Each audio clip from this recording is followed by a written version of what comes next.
ಕಾಲು ಮೊದಲನೇದಾಗಿ ನಿಮ್ಮೆಲ್ರಿಗೂ ನಾನು ನೋಡಿದರೆ ಯಾರೋ ಬೆಳ್ಳಗೆ ಫಾರಿನ್ ಡಾಕ್ಟರ್ ಬಂದಿದ್ದಾರೆ ನಮ್ಮೂರಿಗೆ ಅನ್ಕೋಬೇಡಿ. ನಾನು ಕೆರೆಕಲ್ ತುಮಕೂರು ಒಬ್ಬ ರೈತನ ಮಗ. ನನ್ನ ಅಪ್ಪ ಹನುಮಂತರಾಯಪ್ಪ 2ನೇ ಕ್ಲಾಸ್ ಓದಿದಂಥ ಹೊಲ ಉಳಿಸಿದ್ದಂಥ ಹನುಮಂತರಾಯಪ್ಪನ ಮಗ. ನೀವು ಚಪ್ಪಾಳೆ ಹೊಡಿಬೇಕು. ರೈತನಿಗೆ ಭಾಳ ಹೆಮ್ಮೆಯಿಂದ ಹೇಳ್ಕೊಡ್ತೀನಿ. ನಾನು ಅನೇಕ ಶಾಲಾ ಕಾಲೇಜುಗಳಿಗೆ ಹೋದಾಗೆ ಆ ಮಕ್ಕಳಿಗೆ ಹೇಳ್ತೀನಿ, ನಾನು ನನ್ನಪ್ಪ ಅದಾನಿ ಅಂಬಾನಿಗಿಂತಲೂ ಗ್ರೇಟ್. ಯಾಕಂದ್ರೆ ಅದಾನಿ ಮಗ ಅಮೆರಿಕಾಗೆ ಹೋಗಿ ಇಂಜಿನಿಯರಿಂಗ್ ಮಾಡೋದು ದೊಡ್ಡದಲ್ಲ.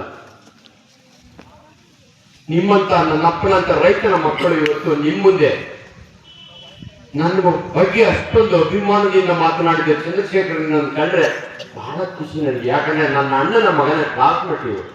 ನನ್ನ ಅಣ್ಣನ ಮಗ ಯಾವತ್ತೂ ಅವ್ರಿಗೆ ಪರಿಚಯ ಮಾಡಿಕೊಟ್ರಲ್ಲ, ಅವತ್ತಿನಿಂದಲೂ ಕೂಡ ಅವರ ಹಂಬಲ್ನೆಸ್ಸು ಇವತ್ತು ಯಾವ ಮಟ್ಟಿಗೆ ಅವ್ರು ತುಂಬಾ ಚೆನ್ನಾಗಿ ಹೇಳಿದ್ರು. ಚಂದ್ರಶೇಖರ್ ಅಲ್ಲ, ವೆಂಕಟೇಶ್ ಅವರು ಹೇಳಿದ್ರು, ಇಂಡಿಯಾ ದೇಶದಲ್ಲಿ ಆ ಪ್ರೊಸೀಜರ್ ಮಾಡುವಂತ 10 ಜನ ಡಾಕ್ಟರ್ ನಮ್ಮ ಚಂದ್ರಶೇಖರ್ ಒಬ್ರು ಅಂದ್ರೆ ನಾನು ತಯಾರು ಮಾಡಿದಂತ ನಮ್ಮ ಹುಡುಗ ಈ ಮಟ್ಟಕ್ಕೆ ಹೋಗಿದ್ದಾನೆ ಅಂತ ನನಗೆ ಹೆಮ್ಮೆ ಅನಿಸ್ತು.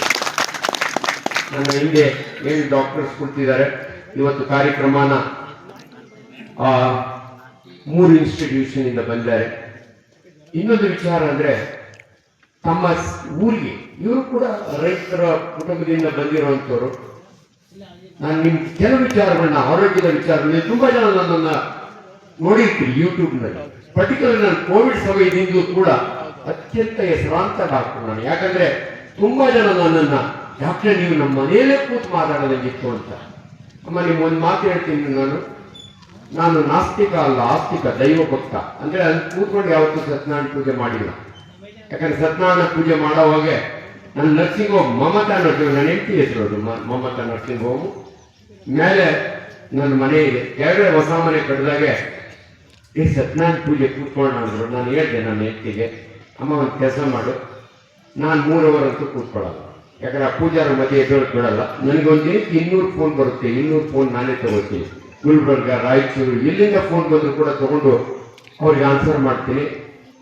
ನೀನು ನಿನ್ನ ತಂದೆ ತಾಯಿ, ನನ್ನ ತಂದೆ ತಾಯಿ ಇರಲಿಲ್ಲ, ಅವ್ರು ಇಬ್ಬರನ್ನು ಕುಂಡ್ರಿಸಿ ಪೂಜೆ ಮಾಡಿಸು. ನಾನು ಮೇಲ್ಗಡೆ 10 ಜನಕ್ಕೆ ಫ್ರೀ ನೋಡ್ತೀನಿ. ಎಲ್ಲ ಆದ್ಮೇಲೆ ಪ್ರಸಾದ ತಂದ್ಕೊಡು. ನಿಮ್ಮೆಲ್ಲರಿಗಿಂತೂ ಜಾಸ್ತಿ ಸತ್ಯನಾರಾಯಣ ನನಗೆ ಆಶೀರ್ವಾದ ಮಾಡ್ತಾನೆ. ಯಾಕಂದ್ರೆ ಬಡವರಿಗೆ ಸೇವೆ ಮಾಡೋದು ಇದೆಯಲ್ಲ, ವೇದಿಕೆ ಮೇಲೆ ತುಂಬಾ ಜನ ಹಿರಿಯರಿದ್ದಾರೆ. ನಿಮ್ಮ ಊರಿನ ಖುಷಿ ಏನಾಯ್ತು ಅಂದ್ರೆ, ಊರಿನ ಒಂದು ಕಾರ್ಯಕ್ರಮಕ್ಕೆ ನೀವು ನಿಮ್ಮ ಊರಿನವರು ಸುತ್ತಮುತ್ತವರು ಜನ ನೆರೆದಿರೋದು ನೋಡಿದ್ರೆ ನನಗೆ ಖುಷಿ ಆಗುತ್ತೆ. ನಮ್ಮೂರ್ ಕಡೆ ಹಿಂಗಲ್ಲ. ನಾನು ದೊಡ್ಡಬಳ್ಳಾಪುರ, ನಮ್ಮೂರು ದೊಡ್ಡ ತುಮಕೂರು ಗ್ರಾಮ, ಬೆಂಗಳೂರಿನ ಒಂದು 35 ಕಿಲೋಮೀಟರ್ ಇದೆ. ನಿಮ್ ತರ ಅಂಬಲಿಲ್ಲ. ನಮ್ಮವ್ರು ಸ್ವಲ್ಪ ದಿಮಾಗ್ ಜಾಸ್ತಿ. ಇರಪ್ಪ ನಾವು ಬೆಂಗಳೂರಿಗೆ ಹೋಗ್ತೀವಿ, ಹಿಂಗೇನು ಕ್ಯಾಂಪು ಅಂತಾರೆ. ಬಟ್ ನೀವು ಈ ಆಯೋಜನೆ ಮಾಡಿದಾರಲ್ಲ ಆರೋಗ್ಯ ಶಿಬಿರನ, ಇದು ಬಹಳ ಮುಖ್ಯ. ಆರೋಗ್ಯ ಶಿಬಿರದ ಆಲ್ರೆಡಿ ತಪಾಸಣೆ ಮಾಡ್ತಾ ಇದ್ರು, ರಿಜಿಸ್ಟ್ರೇಷನ್ ನಡೀತಾ ಇತ್ತು. ಮಧ್ಯೆ ನನ್ನ ಭಾಷಣ ಎಲ್ಲ ಬಂದಿದೆ. ತಪಾಸಣೆಯ ಜೊತೆಗೆ ಇವರು ರಿಕ್ವೆಸ್ಟ್ ಮಾಡಿದ್ರು, ಡಾಕ್ಟ್ರೆ ಆರೋಗ್ಯನ ಕಾಪಾಡ್ಕೊಳ್ಳೋದು ಹೆಂಗೆ ಅನ್ನೋದನ್ನ ಚೆನ್ನಾಗಿ ಹೇಳ್ತಿರ್ತೀರಿ. ಅದು ಯಾಕೆ ಚೆನ್ನಾಗಿ ಹೇಳ್ತೀನಿ ಅಂದ್ರೆ, ನಿಮ್ಗೆ ಹೇಳ್ತೀನಿ, ನಾನೊಬ್ಬ ಪ್ರೊಫೆಸರ್ ಮೆಡಿಕಲ್ ಕಾಲೇಜ್. ಕಳೆದ 40 ವರ್ಷದಿಂದ ಅನೇಕ ಮೆಡಿಕಲ್ ಕಾಲೇಜ್ಗಳಲ್ಲಿ, ಕೆಂಪೇಗೌಡ 31 ವರ್ಷ ಸಂಭ್ರಮ್ ಮೆಡಿಕಲ್ ಕಾಲೇಜಿನ ಡೀನ್ ಆಗಿದ್ದೆ, ಸಪ್ತಗಿರಿ ಮೆಡಿಕಲ್ ಕಾಲೇಜ್ ಇದ್ದೆ, ತುಮಕೂರು. 40 ವರ್ಷದೊಳಗೆ ನಾನು 3600 ಜನ ಡಾಕ್ಟರ್ಗಳನ್ನ ತಯಾರು ಮಾಡಿದಂತ ಡಾಕ್ಟರ್. ಆದ್ರಿಂದ ನನಗೆ ಇನ್ನೊಂದು ಬಹಳ ಕನ್ನಡ ಮೀಡಿಯಂನಲ್ಲಿ ಓದಿರೋರು, ಹಂಗಾಗಿ ಕನ್ನಡವನ್ನ ತುಂಬಾ ಚೆನ್ನಾಗಿ ನಿಮ್ಗೆ ಅರ್ಥ ಆಗುವ ರೀತಿಯಲ್ಲಿ ಮಾತಾಡೋದ್ರಿಂದ ಜನ ನನ್ನ ಲೈಕ್ ಮಾಡ್ತಾರೆ. ಕೋವಿಡ್ ಟೈಮ್ನಲ್ಲಿ ನೋಡಿ, ಇದು ಸಾಕಷ್ಟು ಜನನ ಕೊಂದಂತ ಒಂದು ವೈರಸ್ ಅದು. ಆದ್ರೆ ಟಿವಿಯವ್ರಿಗೆ ಗೊತ್ತಾಗ್ತಿರಲಿಲ್ಲ. ನಾನು BTVಗೆ ಹೋಗ್ತೀನಿ, ಆ ಹೆಣ್ಮಕ್ಳು ಕೂತಿರ್ತಾರೆ, ಆಂಕರ್ ಮಾಡೋರು, ನಾವು ಸ್ಪೆಷಲಿಸ್ಟ್ ಕೂತಿದ್ದೀವಿ. ಆ ಹುಡುಗಿ ಒಂದು ಮಾತಾಡಿ, ಇದೊಂದು ಮರಣ ಮೃದಂಗವನ್ನು ಬಾಧಿಸುವ ವೈರಸ್ ಅಂದ್ರು. ಅನ್ನಕ್ಬಿಟ್ಟಮ್ಮ, ನೀನ್ ಮೆಡಿಕಲ್ ಕಾಲೇಜ್ ಹೋಗಿಲ್ಲ, ಸುಮ್ಮನೆ ಕೂತ್ಕೊಂಡು. ಏನ್ ಸಾರ್ ಹಿಂಗ ಅಂದ್ಬಿಟ್ರಲ್ಲ. ನಾನು ಬುಕ್ ತಗೊಂಡೋಗಿದ್ದೆ. ನಿಮ್ಗೆಲ್ಲ ಅಂತಿದೆ ಈ ಕೊರೋನಾ ವೈರಸ್ ಚೈನಾ ವುಹಾನ್ನಿಂದ ಸಿಂಗಿ ಅಂತ ಹಾರ್ಕೊಂಡ್ ಬಂದಿಲ್ಲ. ನಾನು MBBS ಓದಿದೆ 1975 ಬಳ್ಳಾರಿ. ನಾನು ಬುಕ್ ತಗೊಂಡೋಗಿದ್ದೆ. ನನ್ನ ಬುಕ್ ನಲ್ಲಿ ಕೊರೋನಾ ವೈರಸ್ ಇದೆ. ಅಮ್ಮ, ಇದು ಇವತ್ತಿನ ವೈರಸ್ ಅಲ್ಲ, ಮನುಷ್ಯನಿಗಿನ್ನ ಮೊದಲು ಬಂದಿರೋ ವೈರಸ್ ಇದು. ಮತ್ತೆ ಡಾಕ್ಟರ್ ಇದನ್ನ ಏನ್ ಮಾಡ್ತಿತ್ತು ಅಂದ್ರೆ, very simple, upper respiratory virus ಅಂತೀವಿ ನಾವು. ಇದನ್ನ ಗೊಣ್ಣೆ ಸುರಿಸ್ತಿದ್ದ ವೈರಸ್ ಇವತ್ತು ಇಷ್ಟು ಜನ ಕೊಂದಿದೆ ನೋಡಮ್ಮ. ಅದಕ್ಕೆ ನಮ್ಮ ಮೆಡಿಕಲ್ ಎಕ್ಸ್ಪ್ಲನೇಷನ್ ಇದೆ.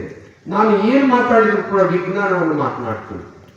ಇದು ಹೇಳ್ತೀನಿ, ನಾನು ಸೂಟಿದ್ರೆ ಎಂತ ಸೆಕೆ ಇದ್ರು ಕೂಡ ನಾನು ಸೂಟಿದ್ರೆ ಬರೋದೇ ಇಲ್ಲ. ಯಾಕೆ ಗೊತ್ತಾ, ತುಂಬಾ ಜನ ನಿಮ್ಮ ಮಕ್ಳಿದ್ದಾವೆ ಪಾಪ, ಎಷ್ಟು ಚಂದಿದ್ದಾವೆ, ನೀವು ಒಳ್ಳೆ ಡ್ರೆಸ್ ಕೊಡ್ತೀರಿ. ನಾವು ಚಿಕ್ಕ ಹುಡುಗರಿಗೆ ಚಡ್ಡಿ ಇದ್ರೆ ಬನೀನಿಲ್ಲ, ಬನೀನಿದ್ರೆ ಚಡ್ಡಿ ಇಲ್ಲ. ಹಂಗೆ ಶಾಲೆಗೆ ಹೋಗಿವಿ. 4ನೇ ಕ್ಲಾಸ್ನಲ್ಲಿ ಸರ್, ಈ ಮಕ್ಕಳಿಗೆ ಒಂದು ನಿದರ್ಶನ ನಮ್ಮಂತವರೆಲ್ಲ. ನಾವು ಅಬ್ದುಲ್ ಕಲಾಂಜಿ ನೋಡಿಲ್ಲ, ನೆಹರು ನೋಡಿಲ್ಲ, ವಿಶ್ವೇಶ್ವರಯ್ಯನವ್ರು ನೋಡಿಲ್ಲ. ಆದ್ರೆ ಜೀವಂತ ನಾನು ಮುಂದೆ ನಿಂತು ಇಂಥ ಎಕ್ಸಾಂಪಲ್ ನಾನು ಕೊಡ್ತಾ ಇರ್ತೀನಿ. ನಾನು 4ನೇ ಕ್ಲಾಸ್ ಹೋದಾಗ ನಮ್ಮೂರು ಶಾಲೆವರೆಗೆ 5ನೇ ಕ್ಲಾಸ್ವರೆಗೂ ಓದಿದ್ದೆ. ಅಶ್ವತ್ಥಕಟ್ಟೆ ಮೇಲೆ ಕೂತ್ಕೊಂಡು ನಮ್ಮ ಕಾಲದ ಬಸವ, ಕಮಲನ ತಂಗಿ, ಹಾವುಗಳು, ಟೂವೆ ಇದು ನಮ್ಮ ಪಾಠ. ಸಡನ್ ಆಗಿ ಅಮಾವಾಸ್ಯೆ ಮಂಗಳವಾರ ನನ್ನ ಶಾಲೆಯ ಮುಂದೆ ಒಂದು ಅಬ್ಬಾದದ ಕಾರ್ ಹೋಗೋದು. ತಿಂಗಳಿಗೋಸ್ಕರ ಆಮೇಲೆ ಗೊತ್ತಾಯ್ತು, ಇವ್ರು ಯಾರೋ ಸಾಹುಕಾರರು ಬೆಂಗಳೂರಿಂದ ನಮ್ಮೂರ ಮೇಲೆ ಹರಿಯೂರು ಮಾರಿಯಮ್ಮನ ಗುಡಿಗೆ ಪೂಜೆಗೆ ಹೋಗೋದು. ಸಡನ್ ಆಗಿ ನೋಡ್ತೀನಿ, ಕಂಡುಬಿಟ್ಟು ಅಂಬಾದರ